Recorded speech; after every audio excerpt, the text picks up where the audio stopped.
lastele siis tervituseks märksid Grete, Anni, Merja, Mari. Suur aitäh! No tänane jõld kergussi. Kõigepealt mõtlesime siin teha, siis mõtlesime muuseumi kuuri ees teha, siis mõtlesime kuuri sisse teha, aga kuna maa on naa palju vett tändnud, siis ikkagi vedasime need pengid siia sisse, neid katsume õige saada. Muuseum võõrustab täna raamatuesitlust. Sasja eriti tihti ei tule võimalik teha. Ning rõõm on seda suurem, et raamatu tegijaks, autoriks on meite oma Kihnu inimene. Ning see on Matu Mare, kellest meie kõik ette hästi teame. Ning minu see teretus peab olema lühike, et anda siis sõna päevakangelastele. Ning veel natuke mõttesi koguda, siis jõlus Kihnu muusika ei tee vaha, et koer lugu nüüd veel, siis on teite korda.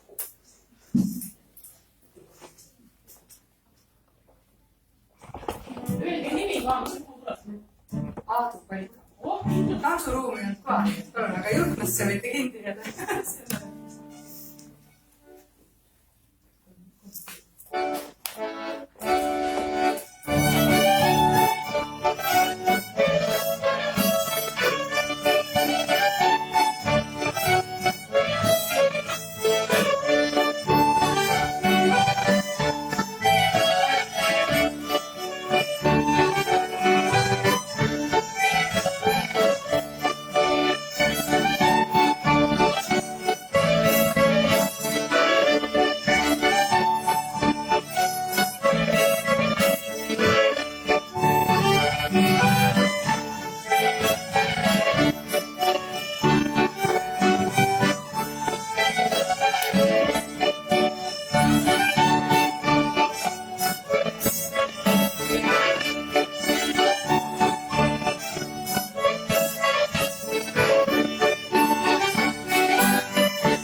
nii et siis ma kõigepealt ütlen paar sõna enda kohta, et miks mina üldse sattusin raamatutoimetajaks.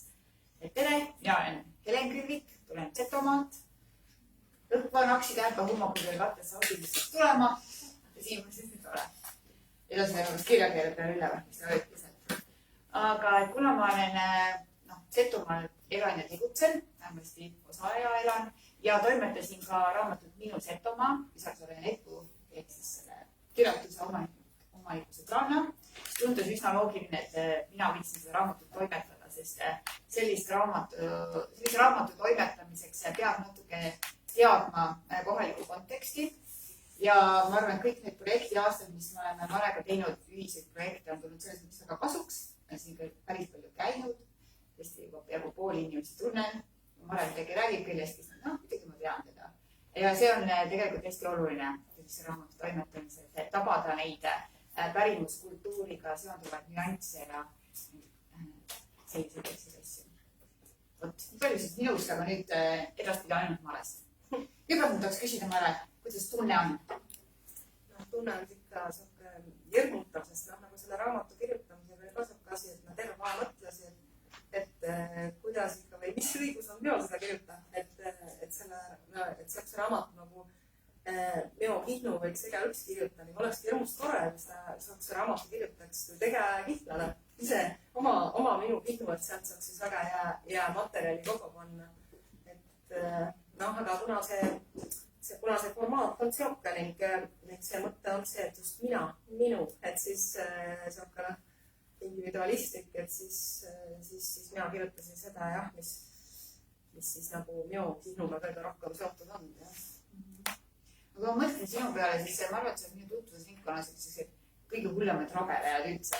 Kui sa raamatut kirjutama hakkasid, tegid sa ju seda Kihnu kultuuriruumi tööd ja siis on sul see giiditöö ja siis oled sa majutaja ja siis mingi 100 projekti ja lisaks läksid sa veel kõrgkooli umbes 500 kõrgkoolidest omandama. Ja siis mõtlesid, et kirjutaks seda raamatu ka.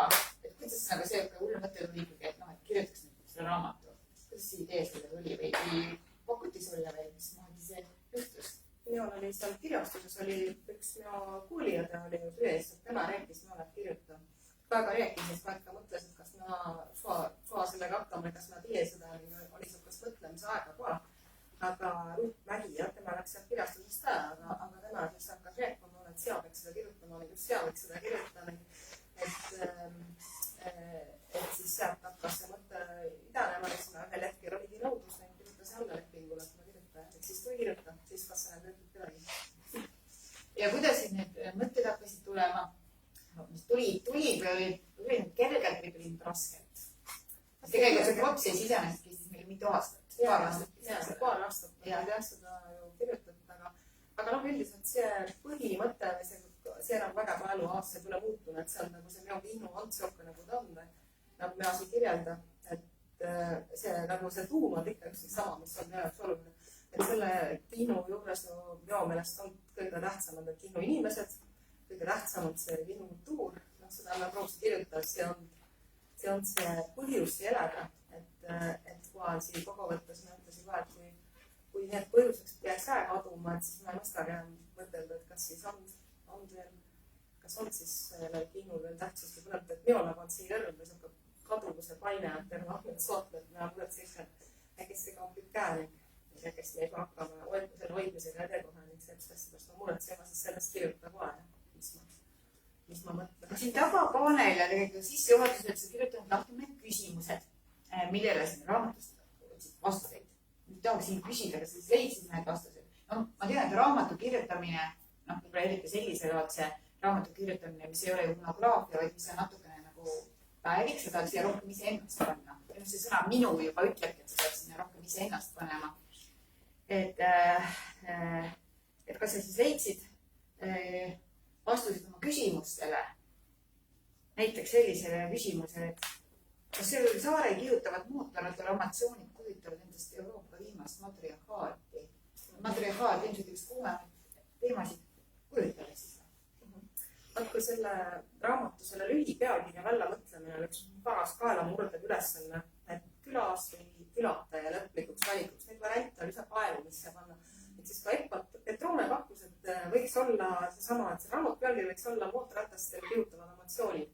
Ja siin oli minu jaoks päris, kui sa mäletad ise vaalistada ja vastu kohe sellele, et see, eks sa ise kohe vajusid siia otsa, et see nagu on just see, mille vastu nagu ma tahaks võidelda või et mis me ei arva, et on see Kihnu ning tundub isegi, et see on banaalne minu jaoks, et mina tahaks midagi teist nagu selle oma raamatuga öelda või minu eesmärk, et ma ei arva, et selle kultuuri tähtsam osa oleks mootorrattad või need asjad, mis me väljapoole show kordas tahame näidata praegu ühest nagu ajajärgust näitesi tuua. Et selles mõttes jah, need vastuseid siit lugedes, kui lõpuks siis uuesti seda kohandu vaadata, et siis saab see lugeja mõtiskleda, et kas ta on seda raamatut lugedes selle vastuse saanud või mitte. Aga sa ise muidugi, et kas on siis mootorratastel sõitvad amatsioonid või matriarhaat, siis seda ma ütle küll, et ei põle selles mõttes minu arvamus, et ma ütle seda küll, et Kihnu naised on väga silmapaistvad, väga tugevad kultuurihoidjad ja on see geograafiline eripära, selles mere keskel elades on kindlasti Kihnu naistel väga suur võim, see on matriarhaat, matrikultuurne ühiskond võib-olla ütleda nii, et väga tugeva naise positsiooniga ning ka võib-olla matrifokaalne, mis võib ede kohe uurimist on, see on ka näitis sellest, kui mehed elatusalade tõttu on ajaloos eemal viinud pikki perioode, et siis naised kandvad inimese eluringi eest toodud ja kõige selle eest, mis on päris maa peal teha.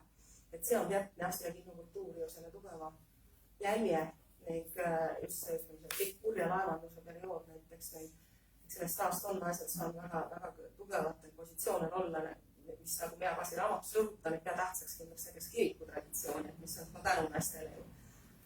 Tänapäevani seda siis ei, nii et mehed hakkasid sealt juba ammu hielma hoidma või mida mere peal, et saaks väga palju panusta selles osas inimese elu.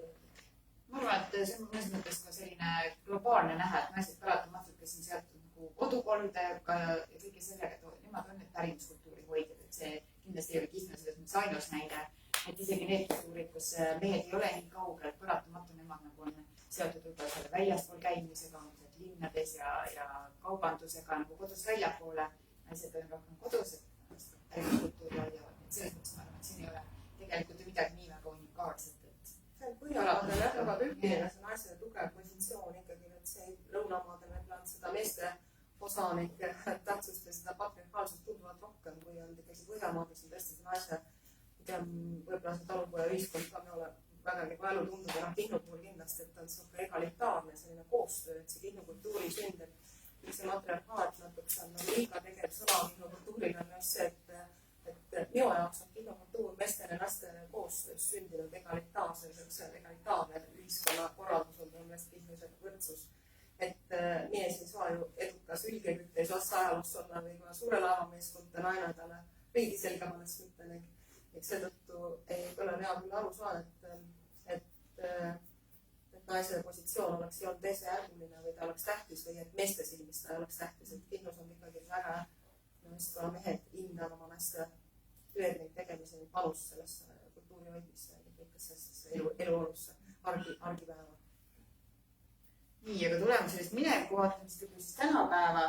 Tänapäeval Kihnu kultuur, sa natuke arutled selle raamatus, kas ta on kaup. Ühest küljest meil on selle nõudlus ja meil pakkumine ja siis ka küsid, et kas Kihnu kultuur on kaup, mis müümisel võib otsa saada või kui on suur nõudlus, et siis äkki hoopis annab selle võimalus kesta edasi ja olla jätkusuutlik. Et ma usun, et turismis tegutseva inimesena sa mõtled sellele väga palju ja igapäevaselt, et see on ka asi, millele mina mõtlemat oma töös giidina, just ma töötan Setomaal giidina, jällegi üks kokkupuutepunkt. Mõtlen palju, et see kultuuri kaupastamine ja presenteerima selle imago loomine, eks ole, seesama mootorrattur naised, eks ole, väga köidab pilku, aga kas see on täpselt see, mida me tahame edasi anda, eks ole? Eks ta on jah natukese keerulisemalt, teeb rõõmu või õnnud see, kui on selle ehedust või on veel alles seda päris ise selle kihnaseks olemust või sellest ehedat kihnaseks minu jaoks on nagu need kõige suuremad rõõmuhetked, kui on veel sõprast õiget asja veel siis saare peal kohtab ning on, aga see on küsimus jah, et noh, neid arvab, et seda kõike ei peaks kõik avastama, et seda ei tohiks teha, no et see peabki olema see ise, kogukond peab sellest oma kultuurist rõõmu tundma, et siis ta kestab edekohe, et ise tantsi varahommikuni, ise lauda neid Kihnu laula, ise seda oma kultuuri nautida. See on kõige tähtsam, et see ei oleks ainult seda presenteerimine väljakuule näitamine esinemiskultuuri, et ta oleks sisemiselt omale vajalik ja seda, kui ta seda on, siis ta juba kestab, et ise sellest kõige tähtsalt ise tuleks rõõmu. Ka pördi kudumisest, kui tantsupeost varahommikuni Kihnu rahvamas. Ma ütlen, et Setomaal me vaatame, et üks selline kõige kergemini kaduvam element on seto keel. Ja ma tean, me oleme sellest ka rääkinud, sellest keeleasjast ja sa räägid sellest keeleasjast ka siin raamatus. Aga ma tahtsin lihtsalt rääkida ühe loo, et me oleme varega päris palju koos olnud, me oleme käinud ära isegi Jaapanis kahekesi ja teistes riikides ja mäletan, me olime ükskord projektiüritusel ka Ungaris, meil oli terve suur seltskond ja siis Mare, mina ja minu kolleeg Ahto Raudaja olime vist kolmekesi nagu need viimased piraadid, kes olid üleval veel mingi kella 3 või 4 öösel ja ma mäletan, kuidas sa olid nagu, sa rääkisid katkematult Kihnu keeles, meie Ahtoga olime täiesti ära väsinud, me suutsime ainult niimoodi kordamööda lasime silmaloo ja siis noogutasime mingite kohtade peale ja sa lasid nagu täiesti niimoodi monotoonselt, et ühtegi nagu sellist pausi kohta ei olnud. Ja siis ma kõpkina panen, okei, ma saan pool aru, mis sa räägid, sest väsimus oli suur ja kõik see, aga see on nagu imetlusväärne, kuidas sina veel suudad seda keelt rääkida ja kuidas teie kogukond tegelikult suudab rääkida. Ma arvan, et see keel on see, mida tuleb, tegelikult see on paljusti kõige alus. Mina mõtlesin ka sellepärast, et praegu ma mõtlen ikka, et mis ikka suab kui kiel, aga see on nagu väga kõige esimene asi, mis näitab gaasikadumise märke. Ning siis jälle ma vahest rõõmustan, et ma olen ka selliseid Kihnu-lapsi näinud või noori, kes ei räägi Kihnu keeles mitte. Aga ometi nende landuse kõrgus või kumised nende alateadvuses see keel. Ja siis tulati ühed hetked või jõuluaeg, kes me ettepäevalu Kihnuse kevesse läksid ühediselt küles, siis ma kuulen oma kodutoas pärast läbi ukse, et ma võrrelda omavahel rääkivad. Et ma kuulen, et nad lähtuvad siis eriti, kui nad hakkavad järgmist koolist käima, kui nad siin Kihnu kooli aegas nii Kõlevina palju võib-olla rääki või mingi kasutab varasem noorusaeg. Särkest nagu tuleb seda plõkskond äärmine, et lähtuvad tavapäraselt Kihnu küljevalt, see on nendel olemas, et alateadvuses neid väga jää, kui nad selle ülestöödalisse kasutama hakkavad, neid rääkvad seda oma keelt. Aga selge jah, et eks seda on keeruline aeda muidugi, et see keele pealepuhu on suur. Kõige keerulisem ülesanne.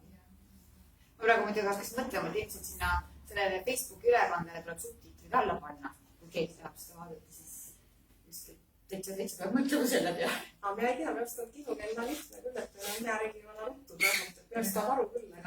Aga mõni sõna on teistmoodi, aga ise nagu tahad ikka ise aru saada küll, võrreldes võib-olla seto keelega või vana seda küll. Nii, aga ega ma arvan, et me enam väga pikalt ei vestlegi, et laseme pigem tulla inimesed, sinu autori vestelda siis inimesed, igaüks saab küsimusi küsida võib-olla, aga tahaks korraks peatuda sellele, et ma paar korda maininud, et sa kardad ikka päris kohutavalt.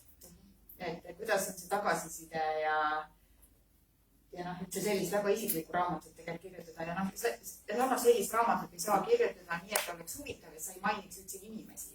Ma olen alati mõelnud, et kui keegi kirjutab näiteks, ma ei tea, minu London või minu Tai, see on selles mõttes lihtne, sa kirjutad inimestest, kes ei suuda ise lugeda seda teksti. Te võid neist selle kirjutada, mida iganes võib teha, neist tohutult värvikad karakterid, kartmata, et see sulle kuidagi tagasi tuleb, on ju. Aga siin ei saa niimoodi, et kõikide nende Eesti raamatute puhul see peab olema väga delikaatne. On ju, kui sa tahad inimestega endiselt läbi saada, aga samas teha karakterid värvikaks, siis see on tegelikult see, mida lugeja ootab. Lugeja, mitte mingid tavalised inimesed ikka tahavad lugeda mingid naljakaid ja ägedaid juhtumisi, aga need on juhtumid tegelikult inimestega, päris inimestega, kes on sinu elus ja sinu kõrval. Et kuidas selle tasakaalu leidmine nende hirmudega hakka saama. Räägi natuke välja seda kergemaks. Ja.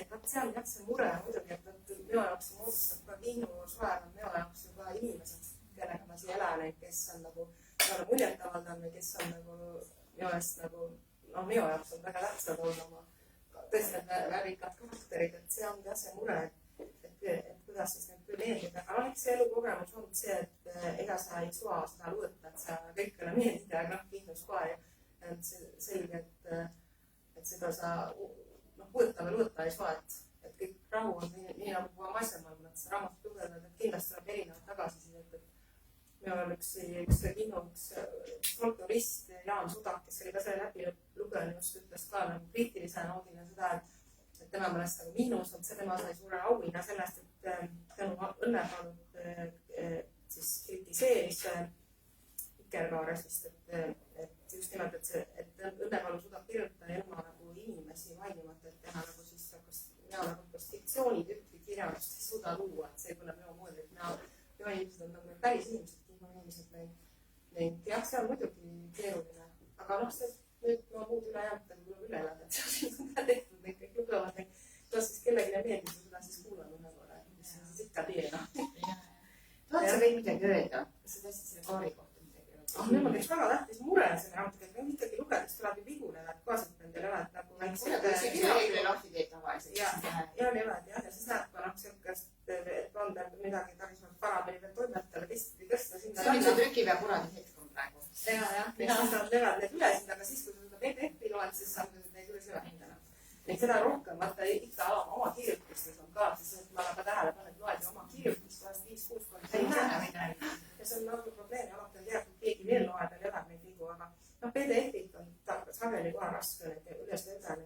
Kui kõige suurem mure on see, et esimese lehe lahti teete ning hakata seda raamatut vaatama, siis siia kaasa ka Kihnus on ka naivistlik koer, mis on siis minu Kihnu, on mis on minule tähtsad hooned Kihnu saarel on majad, millega mina olen kõige rohkem kokku puutunud oma lapsepõlves või siis nüüd sel ajal või mis on nagu teos on see peamine trajektoor, see Kihnu saare peal teekond, mis ma läbi sageli ning sealt me võtsin tõendusmaterjalini ja juurde Kihnu parti, mis ma saatsin siis kujundajale siia, siin on noh veel vastakaga nagu kirjutavad asjad, mis peavad peal olema. Jah, pudrunile siis saatsin, siit võtab välja lõikan siis kõige tähtsam asja siit põhjatipust. On siis merest talu, mis on abikaasa sünnikodu. Ja minu kohta peal on olemas, mis on see olla. Et on sellised asjad, mida täna, kui te lähete kood ja hakkate lugema Kihnast, kes Masemaa rahvas ei tea, kus see maja on võib-olla, aga või saate selle kaardi pealt, mis siin muuseumi juures on, selle maha jooniste. Aga noh, ütleme, Kihnased teadvad, siis panevad ise kodosid vastakaga selle värgivad. Ja rääkides merest seda alun värgivad siia näiteks, et noh, sellised asjad juhtuvad, et saadad asjad ära, kõik lõigatakse välja. Et see on käsi või vahest avasse teistegi asja juures, aga selles oli natuke kahju, et see selleks, aga selle saab siis jälle kunagi parem mõista. See on matriarhaadi tunnustus. Mehi ei märgita. Korraldust trükkist läheb ära. Ja, see oli juba kaastuse tunnustusega. Sihukese asju, et siis märgite kodu ise prakaka ka, et see ülesanne, et te nüüd küll peale tänast seda esitust. Kui ma veel korra engemata tõmmata, kes tuleb nüüd midagi tähtsat meelde on teab? Et teed, et küll on midagi. Sobib jah? Jah.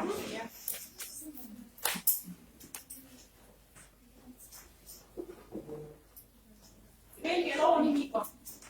Kaissa.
talle ise ka vigu ju loomulikult, eks see on ju ilmselge, aga seal raamatus on küll kohe üks sihuke viga, mis te võite lugeda, et no isa on ka seal tagareas ja kirjutas ja isa juba jõudis läbi lugeda selle raamatuni, leidis ka vea üles, et lugu on sihuke, et ta kirjeldas seda, et kas isa on vägivalla vastane inimene, sõnum on, tähendab see, et isa ei armasta vägivalda, ammugi mitte füüsilist vägivalda. Ja siis tema lapsepõlve lugu on sellest, kuidas tema ühe korra siis oli õrmult magusa isu, nüüd pere oli kõik põlderahvas, oli põld endal, siis tagareas tõusa korra püsti ja räägi ise oma lugu.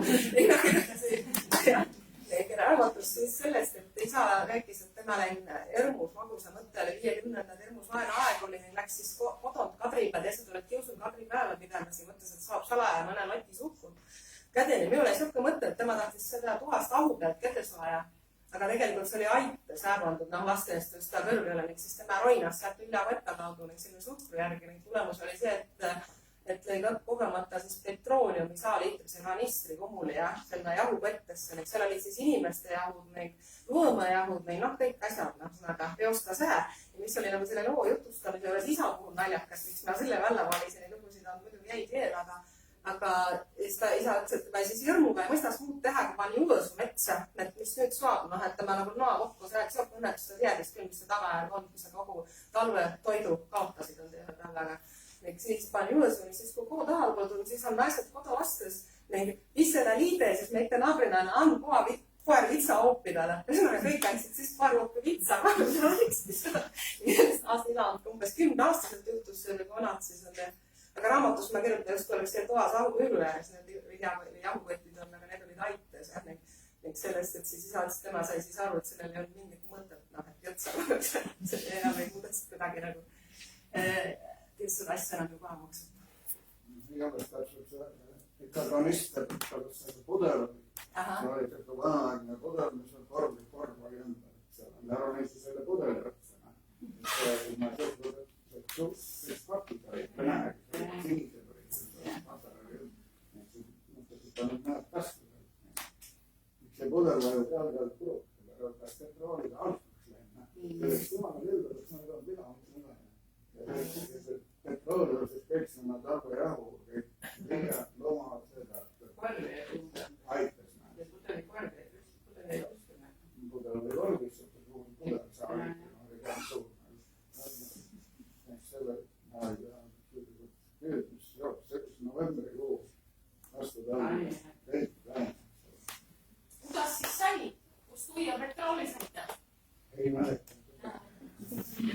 Mina tahaks öelda, et kuna meie Marega raamatu tegemise käigus tegelikult päris palju neid asju arutanud, siis mina siinkohal taandun, annan võimaluse suhelda edasi autoriga.